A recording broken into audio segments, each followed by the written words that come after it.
nakikita mo. Yun ang alam mo na, napupunta tayo ng Diyos, akala natin minsan, ay tanggap na tanggap yung ating pagpupuri sa Panginoon.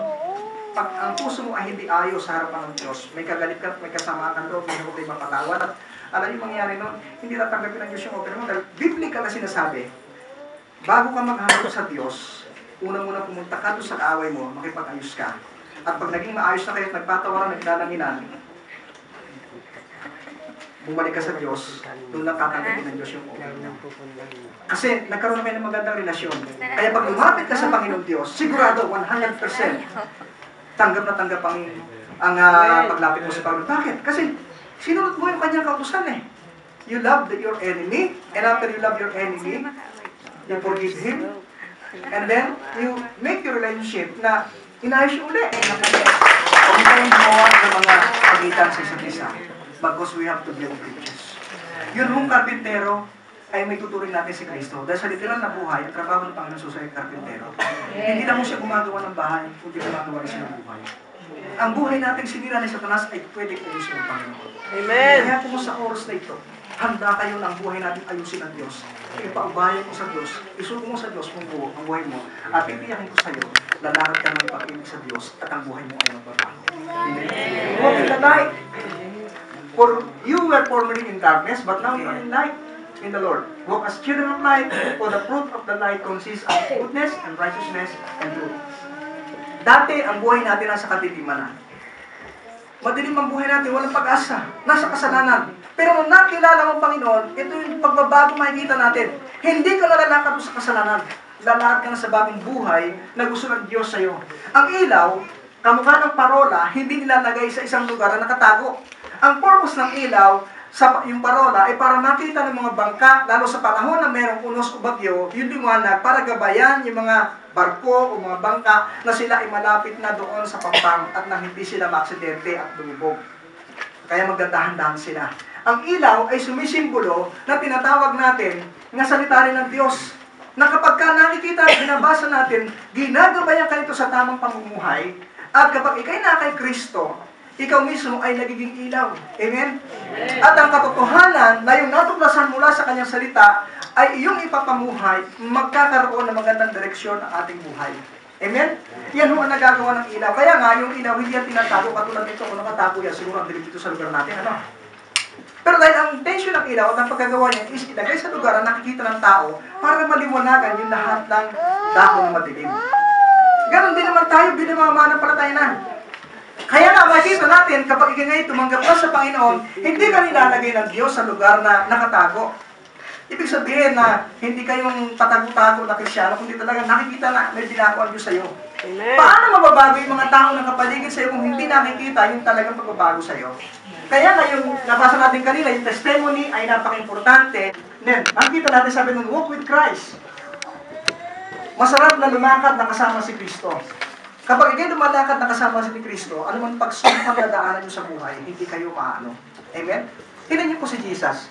Nagagawa niya lumakad sa umaalin po yung alon nang hindi siya nababagabag. Ang sabi ni Peter, nung makita si Pedro dumadating, na naglalakad sa tubig, sabi niya, Panginoon, ikaw ba yan? Ang sabi ng Lord Jesus, oo, ako nga ito. Ang sabi ni Pedro, Panginoon, sabihin mo nga, pumarihan ako at ako'y paparihan. Ang sabi ng Panginoon Jesus, sige, halika, pumarihan ka. Lumakad si Pedro, hindi niya namalayan na nakakabang siya doon sa bangka. At nung pagbaba sa bangka, lumakad siya na lumakad. Kaso, nung makita yung malaking alon dumadating, imbes na nakatingin kay Jesus, nag-focus yung tingin niya doon sa alon. Lumubog siya ngayon. Alam niyo, kapag ang focus ng inyong paningin ay napunta sa mga problema o sitwasyon o mga pangyayari hindi maganda sa atin, lulubog ka sa iyong problema. Kaya minsan, dahil sa dami ng problema natin, ay hindi natin alam kung anong gagawin. Kung saan tayo lumalapit. Kung sino-sino yung ating mga hiling-hilingan. Kahit mga faith healing, pupuntahan natin. Para makahiling lang. Pero makita natin, kapag ang isipan mo, ipinukas mo kay Jesus, ano ang problema ang hinaharap ninyo, sagot ka ng Diyos. Amen. Sagot ka ni Kristo Jesus. Kaya nga si Kristo, nung siya nagbiministry sa lupa, marami siyang tinugunan ang pangailangan ng tao. Sabi doon, walk in wisdom. Ang paglakad ng may katalinuhan ay nangangahulugan bilang mga mananampalataya. Sabi doon, gagawin mo lahat ng pagkakataon na anumang sitwasyon, anumang mga ginawa mo noon, hindi mo na ulitin ulit na mangyari ulit. Hindi mong pagkakamali yun. Amen? Sa totoo lang, naranasan natin, marami tayong mga pitfalls, marami tayong pagkakamali. At sa bawat pagkakamaling naranasan natin, nakita natin na hindi ito nakatulong. Ano bang bagay na alam mo hindi nakatulong at hindi nakabuti sa buhay mo, ang tawag ng dapat ay eliminate natin, alisin natin. Para bagang computer, di ba, minsan sa computer, download ka ng download, tapos minsan sa download mo, may mga bagay naman na hindi naman talaga kagamit-gamit, hindi nakakatulong sa computer mo, bumabagay yung takbo, di ba? Kailangan tanggalin mo yun, para bulis ulit yung takbo ng computer mo. Ganun din sa buhay natin. Sa buhay natin, mga tao, marami tayong mga bagay na ina-adapt, na alam natin hindi ka nais-nais, na nagiging mabagal ang dahilan ng ating paglakat para lalo tayong makaabante sa ating pananampalataya. Lahat ng yun dapat magtuwaksi. Ang panatilihin mo lang kung ano yung mga bagay na mabubuti, marangal, karapat-dapat kalugod-lugod sa Panginoon. Sa gayon, may katiyakan ka na makakarating na mabilis sa destinasyon na gusto ng Diyos na maabot mo. Amen?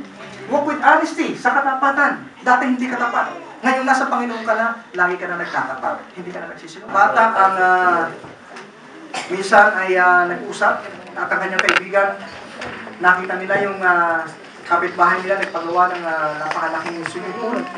Dahil yung mga batang ito mahilig lumangoy, maligo, sabi nila, isang araw gusto kong pumasok doon para mag-swimming. Pero ang problema, masungod yung kapitbahay. Sarado yung kanyang gate palagi at walang sino man nakapasok. Isang araw, nakita ng mga batang ito ang may-ari na nag-impake at dinagay sa kanyang kotse lahat ng kanyang mga bagahe at umalis. So sabi niya, tinawag niya kanyang kaibigan, at sabi niya, wala yung may-ari. Pagkakataon natin ito para tayo pumasok at maligo sa swimming pool dahil walang tao. Eh, gabi na hunun, madilim na.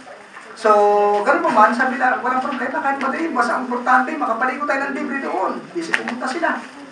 Dahil sa excitement nila, walang tao, tuloy-tuloy sila makit ng bakot, nagpunta doon sa swimming pool, naghubad na kaagad ng kayong damit, at nagsuot ng swimming trunk, pagkatapos ang makit doon sa diving board. At pagkatapos, sabi nung kanya kaibigan, tayo muna, handali, kukontrolin ko yung tubig, baka malamig. Tingnan natin kung baka sobrang lamig o ano. Hindi na, masarap ang kuhan, ligo na tayo. So makit na lang yung bata, pagkakit sa taas, sabay talon. Maya-maya, isang sigaw na malakas ang narinig at pagkakayong pinig. Tumakbo yung kuhan, yung kaibigan niya. Nung siya'y tumakbo doon, lumapit siya. Nakita niya ang kanyang kaibigan ay naliligo sa kanyang sariling dugo. Bakit po? Yung pala, yung swimming pool ay kinatuyuan ng may-ari, walang tubig, na naging dahilan ng kanyang maagang pagkamatay. Alam mo ninyo, ang Diyos ay may mga boundaries na binibigay sa atin. Mga boundaries na kung saan ko alam ng Diyos na mapapahamak ay hindi ka dapat nagtutuloy. Sa umaga nito, kayo ba ay nasa tingit na rin ng pag-abante na hindi ka papahamak? Ngayong umaga, I challenge you this morning. Make a wise decision. Huwag niyong gawin ang anumang bagay na maaari ka pahamak ng buhay nito. Hinahabol tayo ng salita ng Diyos. Mahalaga na nakikinig sa salita ng Diyos. Dahil sa iyong pakikinig, walang nawawala. Pag hindi ka nakikinig, maraming nawawala. Maaari sa panahon ito, ito may pagkakataon at huli mong pagkakataon makatalo kung makakita ang ganitong sitwasyon na narinig ko sa salita ng Diyos. Hindi mo natin alam. Ang buhay natin ay hindi natin hawak.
Sa pangalan ni Kristo. Thank you also